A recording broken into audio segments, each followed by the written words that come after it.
ఎట్లా ఉంది కాంగ్రెస్ ప్రభుత్వం వచ్చి 18 నెలలు అవుతుంది. చూస్తారు కదా, మీరు తీసుకోండి గ్రౌండ్ లెవెల్లో. మేము మంచిగా ఉన్నాం సంకలు గుద్దుకుంటారు. కాంగ్రెస్ గవర్నమెంట్లో తెలంగాణ అభివృద్ధి జరుగుతుందని వాళ్ళు అంటారు. కానీ తెలంగాణ అభివృద్ధి జరుగుతలే, వాళ్ళ ఆస్తుల అభివృద్ధి జరుగుతున్నాయి, వాళ్ళ అంతస్తుల అభివృద్ధి జరుగుతున్నాయి, మొత్తం కంప్లీట్గా కమిషన్ల అభివృద్ధి జరుగుతున్నాయి. 10 పైసలు 10%, 15% కమిషన్ల అభివృద్ధి జరుగుతున్నాయి, స్కామ్ల అభివృద్ధి జరుగుతున్నాయి. రియల్ ఎస్టేట్ మొత్తం హైదరాబాద్ సంక నాకిచ్చారు, కంప్లీట్ అవుట్ కదా రియల్ ఎస్టేట్. హైడ్రా ఏమో గమ్మత్ రూల్స్ ఉంటాయి హైడ్రాకి, చెరువులు కబ్జా చేయొచ్చు, ఫ్రీ ఎడ్యుకేషన్. ఇక్కడ కూడా హైడ్రా అంటే నాకు గుర్తొచ్చింది, ఈ పర్టికులర్ టెంపుల్ ఇష్యూలో కూడా అక్కడ స్థానికులు చెప్పేది ఏంటంటే అక్కడ ఉన్న బడాబాబులు కొద్దిగా ఆ ప్లేస్ ని ఆక్యుపై చేస్తున్నారు, దానికి సంబంధించి మేము ఫస్ట్ బడాబాబులు ఆక్యుపై చేస్తే మీరు బడాబాబులపై కేసులు పెట్టండి. ఎంకరేజ్ చేయకూడదు. గుడి ఏం చేసింది? గుడి దగ్గర రావాల్సిన అవసరం, గుడి ఏమన్నా ఎంకరేజ్ చేస్తుందా? గుడి నుంచి ఏమన్నా స్లాబులు పోయి 1 ఎకరంలో వేస్తుర్రా, షెడ్లు కడుతుర్రా, ఇంకా గుళ్ళు పెడుతుర్రా? మరి ఒక కార్నర్ ఉంది, నేను పోయిన సైట్కి, కార్నర్ ఉన్నది, ఆనవాళ్ళు ఉన్నాయి, 70 ఏళ్ళ చరిత్ర ఉంది, పూజలు జరుపుతున్నారు ప్రతి సంవత్సరం. బోనాలు ఇప్పుడు మొన్న కూడా జరిగినాయి. ఓడోడు వచ్చి వాడైతే అసలు గుడే లేదని చెప్తుండు. రారా మరి చూపిస్తా అని చెప్పిన. నువ్వు వస్తే చూపిస్తా కదా. వాళ్ళకి లొకేషన్ కూడా ఐడియా లేదు. కాంగ్రెస్ నాయకులు డిబేట్లకు వచ్చిన కాంగ్రెస్ నాయకులు వాళ్ళు డిబేట్కి వచ్చి అంటే ప్రజలని, హిందువులను ఎందుకు ఇంత చులకనగా చూస్తారు? ఇప్పుడు ఎలక్షన్స్ ఉన్నాయి కదా, మరి బుద్ధి చెప్పాలి, హిందువులు బుద్ధి చెప్పాలి. జూబ్లీస్ చూపించాలి. జూబ్లీహిల్స్ లో కానీ, జిహెచ్ఎంసీ ఎలక్షన్, ఏ ఎలక్షన్ అయినా తెలంగాణలో చిన్న ఎలక్షన్ల కానుంచి ఎమ్మెల్యే ఎలక్షన్లు, ఎంపీ ఎలక్షన్ల వరకు కూడా బుద్ధి చూపించకపోతే, మనము వాళ్ళకి బుద్ధి చెప్పకపోతే మాత్రం రేపు వాళ్ళ చెప్పు కింద బతికే పరిస్థితి ఉంటుంది హిందువుల. వాళ్ళు చెప్పినట్టు చేయాల్సి వస్తుంది, చేయకపోతే కేసులు పెడతారు. ఇవాళ కేసులు పెడుతున్నారు పోలీసు వాళ్ళు. ఎవరి గురించి పనిచేస్తున్నారు వీళ్ళు? వచ్చి బీజేపీకి కేవలం మతం పేరుతో రెచ్చగొట్టడం తప్ప, గుళ్ళు గోపురాలు ఆడుకోవడం తప్ప, వాడుకోవడం తప్ప ఏం రాదని కాంగ్రెస్ వాళ్ళు అంటారు. ఏం చెప్తారు దానికి మీ సమాధానం? మతం పేరుతోటి మీరు రెచ్చగొట్టేది, ఒక వర్గం సంకల్ నాకుంటా, హిందువులను చిన్న చూపు చూస్తూ, హిందువులను తొక్కుతూ, పట్టించుకోకుండా, హిందూ గుళ్ళపై దాడులను ప్రేరేపిస్తూ, వాడన్నా దాడి చేస్తే పెద్ద కేసు పెట్టాలి, మళ్ళీ వాడు భయపడాలంటే, దిక్కు చూడాలంటే భయపడాలి, చేయరు. ఏదో నామమాత్రం కేసు. అలా ముత్యాలమ్మ గుడిపై దాడి చేసిన వాడిని పట్టుకొని స్థానికులు కొట్టిర్రు, కేసు అయింది, వాడిని అరెస్ట్ చేసారు. వాడు ఏడిపోయింది ఇప్పుడు? మీకు ఏమైనా ఐడియా ఉందా? ఎన్ని రోజులు జైలు శిక్ష చేసారు మనకి? ఎన్ని రోజులు జైలు శిక్ష పడ్డది? ఎన్ని రోజులు రిమాండ్లు ఉన్నాడు వాడు? ఎప్పుడు బయటకు వచ్చిండు? వాని ఆనవాళ్ళు ఏంది? వాడు ఎటు తిరుగుతున్నాడు? వాని పరిస్థితి ఏంది? రేపు మళ్ళీ గుడిపై దాడి చేయొచ్చు, బాంబు పెట్టవచ్చు. వాడు ఉగ్రవాదా? వాడు కాదా? మతోన్మాదా? ఎవరు కనబెట్టాలి? ఎవరు పబ్లిక్లో బహిర్గతం చేయాలి? పోలీసులు చెప్పాలి కదా. పోలీసుల డ్యూటీ. ఇలా మా వాళ్ళు ధర్మరక్షణ చేస్తుంటే 10-12 సెక్షన్లు పెట్టి కేసులు పెట్టిర్రు. మరి వాళ్ళు గుడిపై ఏకంగా విగ్రహాన్ని ఘోరంగా పగలగొట్టినోని ఏం చేసిర్రు అంటే, ఇట్లా ఒక వర్గం వాడు రాగానే అడికెళ్ళి ఫోన్లు పోతాయి, దారుసలాంలోకి వెళ్ళి ఫోన్లు పోతాయి, ఫోన్లు పోగానే కథం అన్ని కేసు నీరు గారుస్తాయి. మరి ఏం చేసిర్రు వాడిని? వాడు ఎక్కడున్నాడు మరి చెప్పండి, ఎందుకు చెప్తలేరు? గొప్ప నిఘా వ్యవస్థ ఉంది కదా. రేపు మేము ఏంటన్నా ఈ టెంపుల్ ఇష్యూలో పోవాలంటే వాళ్ళు వచ్చి మాకు హౌస్ అరెస్ట్ చేస్తారు, మా మీద ఎస్బీ నిఘా పెడుతుంది, ఇంటెలిజెన్స్ నిఘా పెడతారు, పోలీసు వాళ్ళు ఫోన్ చేసి బెదిరిస్తారు. మరి ఆ శ్రద్ధ వేరేపై ఎందుకు లేదు? మాపై ఉన్న నిఘా ఉన్న శ్రద్ధ వేరే వారిపై ఎందుకు లేదు? దాడి చేసిన ఉగ్రవాదులపై ఎందుకు లేదు? ఉగ్రవాదులు ఎందుకు వదులుతారు? ఎందుకు కేవలం మీరు అన్నట్టు ఓన్లీ హిందువులకు సపోర్ట్ చేసిన మాత్రం ఎందుకు టార్గెట్ చేస్తున్నారు? మరి మా వాళ్ళు అంతా సెక్యులర్ వాదులు ఎక్కువ ఉంటారు. మాదేం పోయింది, గుడే కదా, మనం ఆ గుడిలో మొక్కుతలేం కదా, మన ఇంటికాడ కూడా మంచిగా ఉంది కదా, ఇంట్లో మొక్కుదాము, మాకు శాత కాదు, మేము గాజులు వేసుకుంటాము. మరి మా ధర్మం బాగుంటే మేము బాగుంటాం, మా ధర్మం బాగుంటే మా పిల్లల భవిష్యత్తు బాగుంటుంది, మా ధర్మం బాగుంటే మా దేశం బాగుంటుంది. ఎంతమందికి ఆలోచన ఉంది? ఎంతమందికి ఆలోచన ఉంది? ఫస్ట్ హిందువులకు హిందువులు ద్రోహులు అంటారు. 100% ఇవాళ సెక్యులర్ మాట ఎత్తినోడు నా దృష్టిలో హిందూ ద్వేషి. ఎవడైతే సెక్యులర్ మాట మాట్లాడుతాడో హిందూ ద్వేషి. సిగ్గుండాలి. ఇంటికి ఓటుకు వచ్చినప్పుడు అడగాలి, రే ఈ గుడి కాడ ఏమైందిరా, ఏం బీకిర్రా మీరు, అప్పుడు ఎందుకు రాలేదురా ఎమ్మెల్యే, ఎందుకు రాలేదురా, చెప్పుల దండేసి పంపాలి. గుళ్ళు గుళ్ళ కొట్టుకోవాలి. సిగ్గు లేకుండా 1000-2000 ఇచ్చాగానే ఒక బాటలు బిర్యానీ ఇవ్వగానే ఓటేస్తారు. ఎట్లా బతుకంతేనా? ఎట్లా బాటలు కమ్ముడు పోయినావా నువ్వు? నీ బాటలు కమ్ముడు వినవా? మరి అలా కాంగ్రెస్ ఎమ్మెల్యేలు మంత్రులు పూజలు అంటారు, పురస్కారాలు అంటారు, మరి ఒక్కడు స్పందించడే? ఒక గుడిపై దాడి చేసి స్పందించరే? గుళ్ళు కొడితే మీరే దగ్గరుండి పెట్టి ఉల్టా కేసులు. అరే మరి ఇమీడియట్గా అరే తప్పు జరిగిందేమో, మరి ఇమీడియట్గా స్థలము ఆడ ఒక 200 గజాలు 500 గజాలు స్థలం కేటాయించి పునఃప్రతిష్ఠ చేసి మంచి దేవాలయం కడతామని ఉండదే. స్వాములపై కేసులు, రాధా మనోహర్జీ ఆయన మీద కేసు, ధర్మ ప్రచారం చేస్తున్నాడు ఆయన మీద కేసు పెడతారు. మీరు ఎథిక్స్ లేవా మీకు?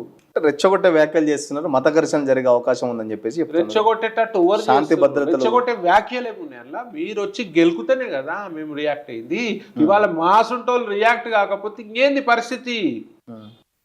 ఇంకేంది పరిస్థితి? హిందూ అని చెప్పుకొని సిగ్గుపడే పరిస్థితి వస్తుంది. ఇంకొక 20 ఏళ్ళు అయితే మనం ఆల్రెడీ భారతదేశంలో 2 నుంచి 3 వేల మండలాలలో హిందువులు మైనారిటీలు అయినారు. మైనారిటీలు అయితే బంగ్లాదేశ్లో ఎట్లా జరిగిందో ఊచకోత హిందువులపై, ఇంట్లోకెళ్ళి ఆడవాళ్ళని ఎత్తుకపోతారు. మీకు అర్థమైతలేదు.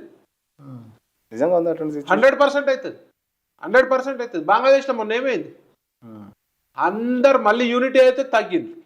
మోదీ గారు బెదిరిస్తే తగ్గారు బంగ్లాదేశ్లో. రేపు ఈ కాంగ్రెస్ గవర్నమెంట్ సెంట్రల్లో స్టేట్లో ఇప్పుడు ఆల్రెడీ చూస్తున్నారు. సెంట్రల్లో వస్తే జై శ్రీరామ్ అంటే లోపల నాలుకలు కోసేస్తారు, గుడికి పోయే పరిస్థితి ఉండదు. అంతా నేను చెప్తున్నా, మున్ముందు జరిగేది చెప్తున్నా. హిందువులు జాగ్రత్త పడాలంటారు. 100% ఐకమత్యం కావాలి. ఎందుకు మరి హిందువులలో ఐకమత్యం ఎందుకు పోతుంది? కనీసం అంటే చెప్పే వాళ్ళు ఎవరు లేరా మరి? ఇప్పుడు తెలుస్తుంది హిందువులది. ఇవాళ మంచి మంచి వాళ్ళు కూడా హిందుత్వం గురించి పాటు పడుతున్నారు. కానీ సరిపోదు ఈ బలం. ఇంకా 10-20% ఇంకా తక్కువ ఉండే. ఇప్పుడు హిందుత్వం పెరుగుతుంది. మున్ముందుకు ఇంకా చాలా రావాల్సిన అవసరం. ఎన్నో క్రిస్టియన్ స్కూల్స్లా బొట్టు పెట్టుకుంటే రాణిస్తలేరు. చూస్తుంటే రోజు ఏదో పేపర్ మాల వేసుకుంటే రాణిస్తలేరు. మరి ఎందుకు సంకనకే ఆ స్కూళ్ళల్లో ఎందుకు వేయాలి? లేవా స్కూళ్ళు? లేవా? పేరెంట్స్ కూడా అవే స్కూళ్ళలో ఇస్తూ ఉంటారు. అదే అంటున్నా. సెయింట్ మేరీస్ అనగానే వాడు ఎందో ఊహించుకుంటాడు ఇంగ్లీష్ వాళ్ళు. జోసఫ్స్ అనగానే కథం స్కూల్. క్రిస్టియన్ దాంట్లో ఎందుకు వేయాలి చెప్పండి? ఏం నేర్పిస్తారు? మత మార్పిడి నేర్పిస్తారు. ఎట్లా మతం మార్చుకోవాలో పిల్లలకి నూరి పోస్తారు. ప్రేయర్లు చేపిస్తారు స్కూళ్ళలో దొంగచాటుగా హిందూ పిల్లలతోటి బెదిరించి. వాళ్ళకేం తెలుసు? మనకు తెలివి ఉండాలి అట్లాంటి స్కూళ్ళలో వేయాలి. అందులో చదివిన వాళ్ళే ఐపీఎస్లు ఐఏఎస్లు అయ్యారా? అందులో చదివిన వాళ్ళు కలెక్టర్లు అయ్యారా? అందులో చదివిన వాళ్ళు ఉన్నత స్థితిలో ఉన్నారా? హిందూ స్కూళ్ళల్లో వేయాలి. రాను పాశ్చాత్య కల్చర్ పెరిగిపోతుంది. తల్లిదండ్రులు జాగ్రత్త పడకపోతే మీ బిడ్డల్ని రక్షించేటోళ్ళు లేడు. ఇవాళ మా సుంటుల మీద, మా హిందూ సోదరుల మీద, కట్టర్ హిందువుల మీద కేసులు అవుతున్నాయి కదా. రేపు మేము ఎన్ని కేసులు ఉన్నాయన్నా మీ మీద? నా మీద కూడా బాగానే ఉన్నాయి. అందరి మీద కేసులు అవుతున్నాయి కదా. రేపు మేము ఎవ్వరం తగ్గిన పరిస్థితి దారుణంగా ఉంటుంది.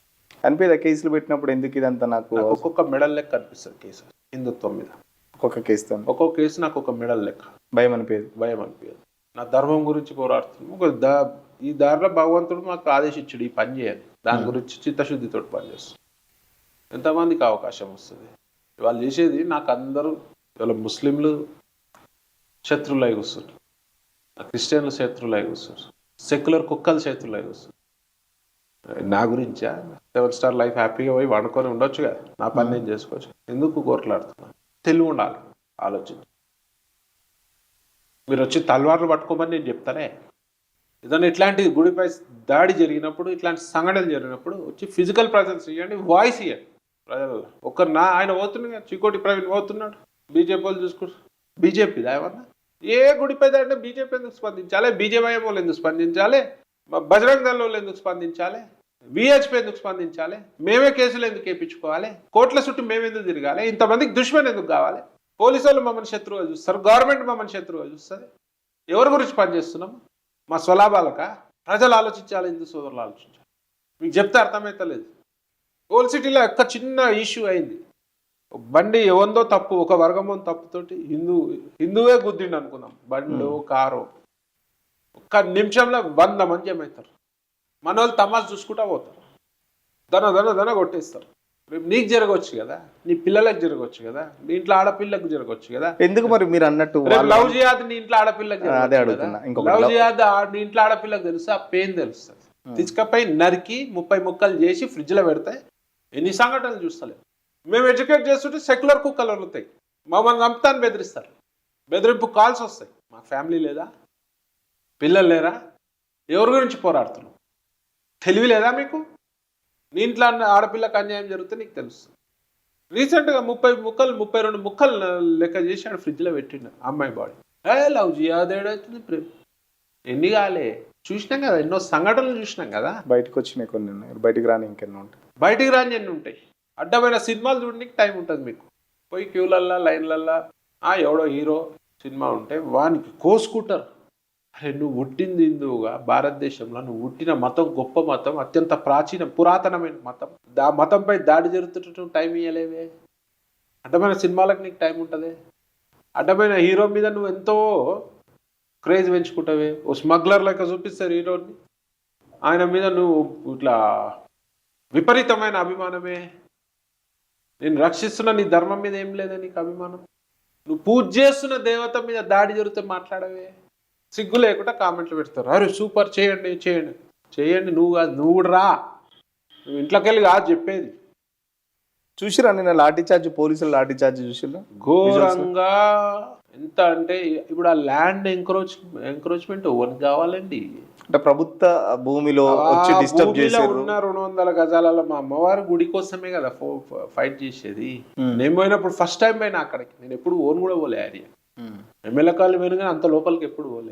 లోపలికి బస్తీ వాసులు పూజ చేసుకుంటున్న దేవాలయం గురించే కదా, మన హక్కు గురించే కదా మనం పోరాటం చేసేది. ఇవాళ సకలం చెరువుల 30 చెరువు 75% నువ్వు చెరువు కబ్జా చేసినోనికి ఒక రీజన్ పెట్టి వదిలేసినవే. It is destroying nature. Catchment area, buffer zone అన్ని డ్యామేజ్ చేసినావు. అట్లాంటిది మా కోట్ల మంది హిందువులు మనోభావాలకు సంబంధించిన ఒక గుడిపై నీకు ఎందుకంత చులకన? 200-300 గజాలు 500 గజాలు ఇయ్యలేవా నువ్వు? అర్ధరాత్రి వచ్చి తీసుకుపోవాల్సిన అవసరమే ఉంది. పెద్ద ఎత్తున కుట్ర, ల్యాండ్ గ్రాబింగ్, ఎవరికో అమ్మడమో తక్కువ రేట్లనో లేదా ఏదో చేయడమే జరుగుతుంది.